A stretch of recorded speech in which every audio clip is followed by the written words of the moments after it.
uji stabilitas sediaan padat serbuk. Adapun metodenya yaitu metode uji stabilitas jangka panjang yang diamati meliputi waktu larut, pH, kadar air, dan uji organoleptik yang meliputi warna, aroma, dan rasa. Yang kedua, ada jenis sediaan. Jenis sediaan yang diuji yaitu sediaan padat atau serbuk. Diuji stabilitas fisik pada minuman serbuk instan dengan komposisi jahe, temulawak, kunyit, serai, dan gula pasir. Ada beberapa bahan yang digunakan dalam uji stabilitas sediaan serbuk, yaitu ada kencur, kunyit, jahe, brutawali, dan temulawak. Alat dan bahan. Alat pisau stainless 1, alat blender 1, saringan 1, juicer 1, wajan 1, spatula 1, ayakan 1, plastik 1, slayer 1, oven 1, stopwatch 1, pH meter 1, sendok kayu 1, dan gelas ukur 3. Adapun bahan-bahannya yaitu jahe, temulawak, kunyit, serai dengan berbandingan 2:2:2:1. Air secukupnya, gula pasir berbandingan larutan gula adalah F1 2:2, F2 1:1, F3 1:1,5, air dingin 20 ml. Adapun metode pengambilan sampel, yang pertama itu ada pengambilan sampel yang dimana ada ukuran, warna, bentuk, serta umur dari jahe, temulawak, kunyit, dan serai, dimana diseragamkan untuk mendapat sampel yang homogen. Nah, yang kedua itu pengecilan ukuran. Jahe, temulawak, kunyit, dan serai ini dikupas lalu dibersihkan supaya terhindar dari kotoran. Kemudian semuanya diiris tipis dengan ukuran 2x3 cm menggunakan pisau stainless, kemudian di blender sampai halus. Dan yang terakhir itu ada penyaringan, yang dimana jahe, temulawak, kunyit, dan serai masing-masing yang sudah halus disaring dan diambil sarinya. Sedangkan untuk ampasnya ini dibuang. Setelah itu masing-masing sarinya dicampur menjadi satu campuran, di mana bahan campurannya ini ada jahe banding kunyit, banding temulawak, banding serai dengan perbandingan yang telah disebutkan yang pertama tadi, yaitu 2:2:1 sebanyak 4 kg. Berikut cara kerjanya. Yang pertama, persiapkan bahan baku meliputi pencucian bahan yang bertujuan untuk membersihkan kotoran yang menempel pada bahan. Yang kedua, pembuatan sari dari campuran jahe dibanding kunyit, dibanding temulawak, dibanding serai, diawali dengan pemotongan masing-masing bahan baku tersebut.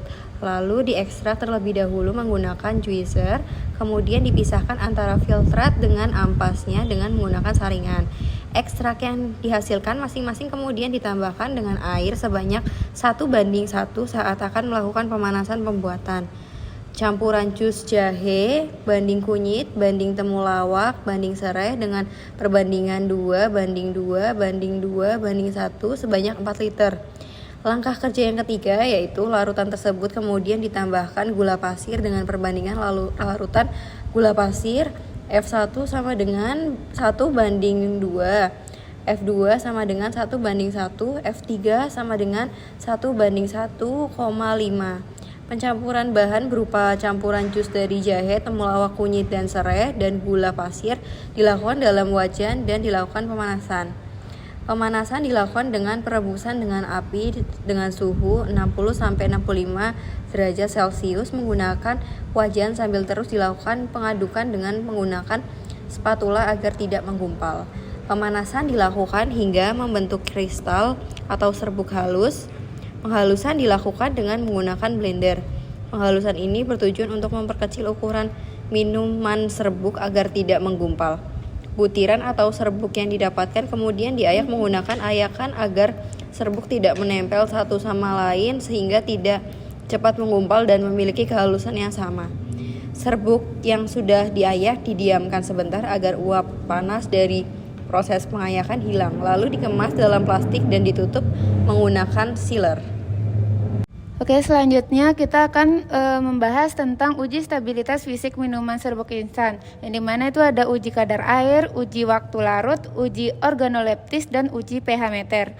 Nah, untuk yang pertama itu ada uji kadar air, yang dimana dilakukan dengan pengeringan bahan dalam oven pada suhu 105 derajat sampai 110 derajat Celcius selama 3 jam atau sampai didapatkan berat yang konstan. Selisih berat sebelum dan sesudah pengeringan adalah banyaknya air yang diuapkan. Kemudian dihitung dengan rumus kadar air sama dengan berat awal dikurangi berat akhir dikali dengan 100 berat awal menurut SNI minuman serbuk.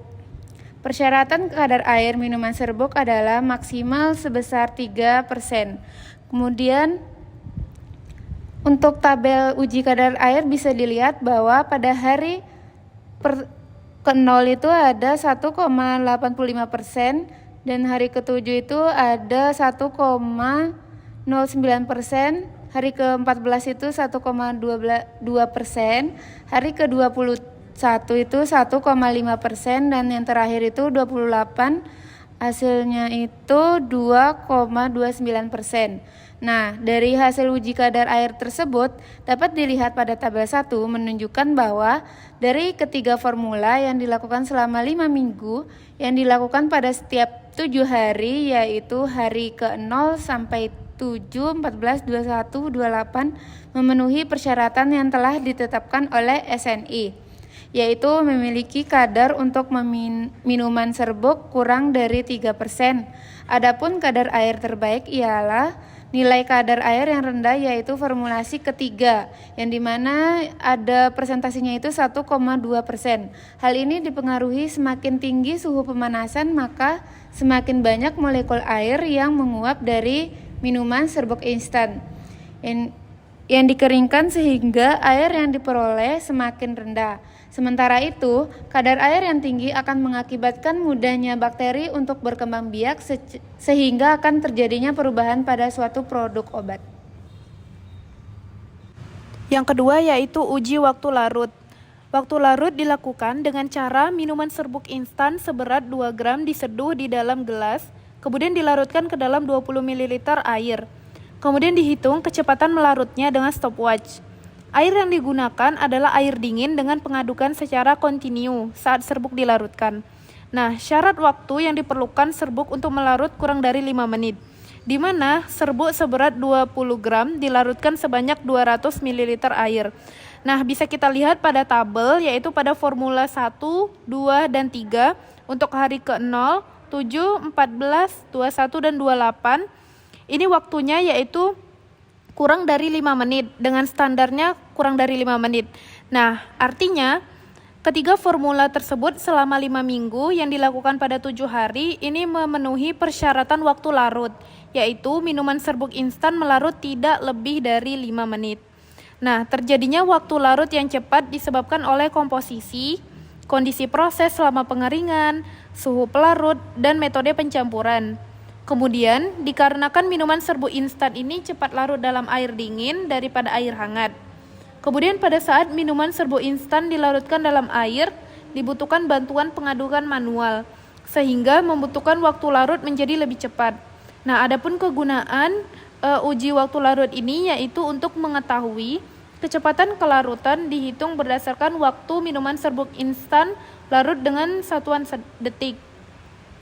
Nah, di mana semakin tinggi nilai kelarutan yang diperoleh, maka semakin baik mutu produk yang dihasilkan. Oke, selanjutnya yaitu uji organoleptik.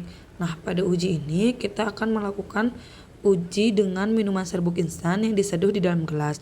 Kemudian setiap sampel disajikan ke dalam gelas berbeda yang diberi kode dengan angka yang berbeda-beda untuk setiap sampel. Jadi, kode yang diberikan berdasarkan sampel dengan perbandingan larutan berbanding gula pasir adalah F1 sama dengan 1:2, F2 sama dengan 1:1, F3 sama dengan 1:1:5. Kemudian pengujian organoleptik dilakukan terhadap warna, aroma, dan rasa pada sampel.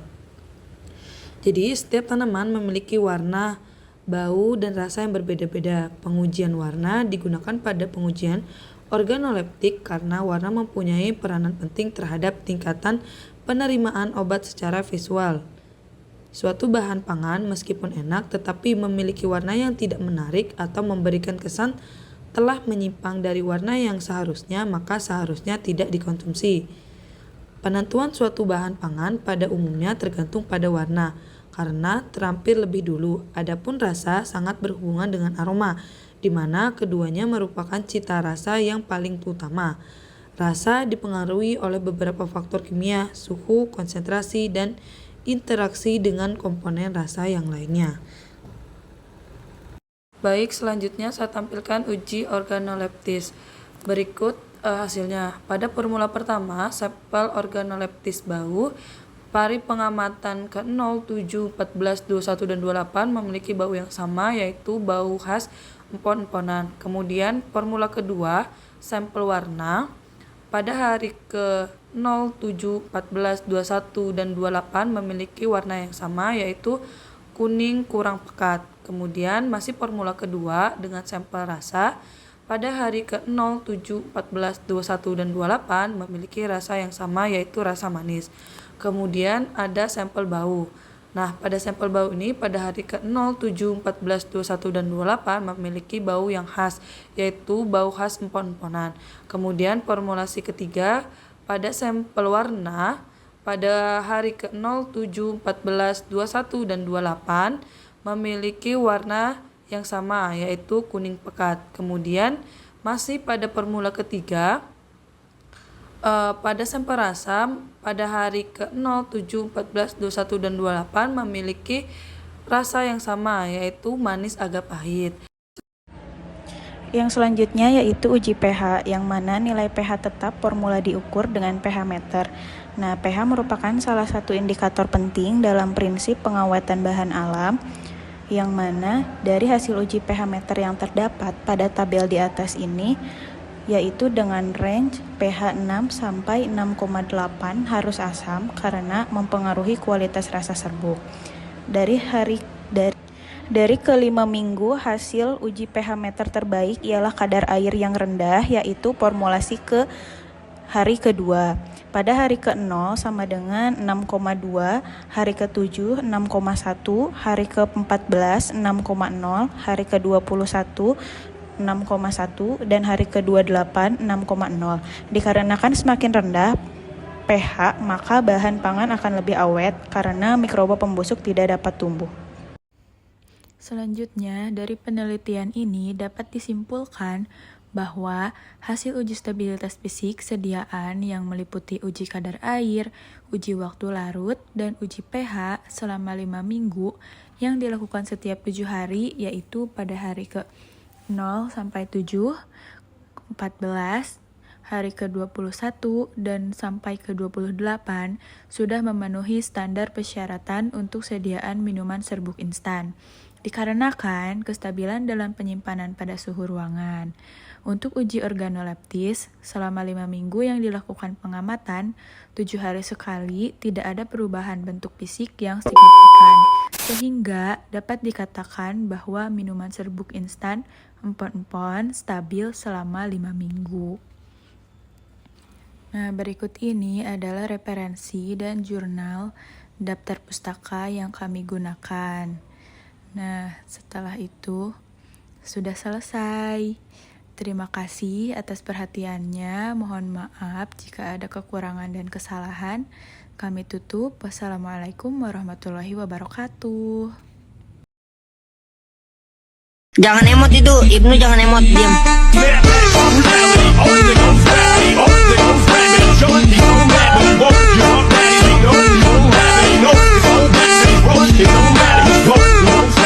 A few moments later.